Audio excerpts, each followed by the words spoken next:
Hey everybody, Pastor Jason here with the Bartlett United Methodist Church. A woman was working at her computer when her 8-year-old daughter bounced into the room with the news that her teacher had asked her class to write a paragraph on what they want to be when they grow up. "What do you think I should pick, Mommy?" the girl wondered. "Well," the mother replied, "you can be a surgeon, a nurse, a pastor, a lawyer, a teacher, a banker, an astronaut, even President of the United States. You can be anything." "Anything?" the little girl asked. "Anything," her mother smiled. "All right," the child said enthusiastically. "I'm going to be a horse." Women hold all kinds of important roles in our society, and the value of their leadership cannot be overstated. But did you know that women have been just as integral in the history of Christianity and in the history of the people called Methodists? That's what we're talking about today on this episode of 3-Minute Methodism.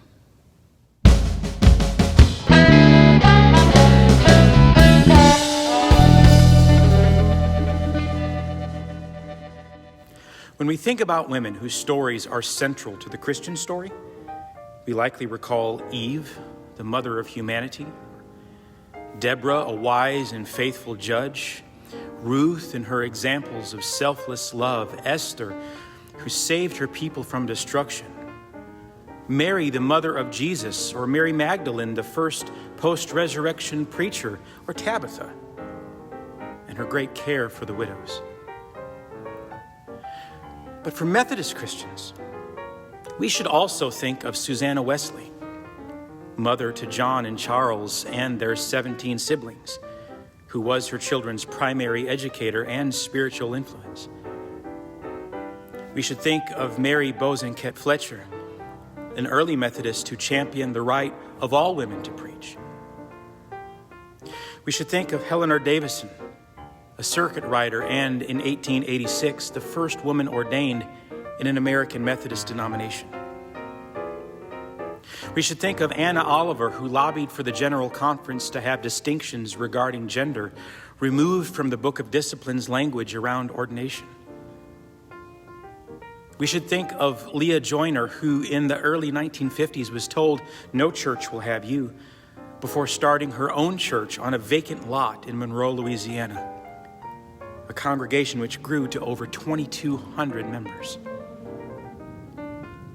On May 4th, 1956, the General Conference of the Methodist Church, a forerunner of the United Methodist Church, granted full clergy rights to women.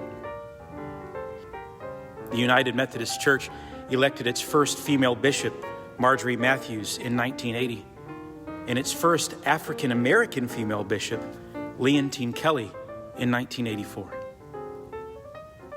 Today, over 12,000 women serve as United Methodist clergy, from bishops to superintendents to elders and deacons to local pastors.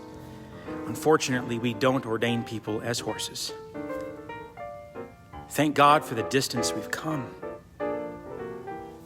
but we've still miles to go. Well, that's all we have time for today. We'll see you next week for another episode of 3-Minute Methodism. But until then, stay holy, my friends.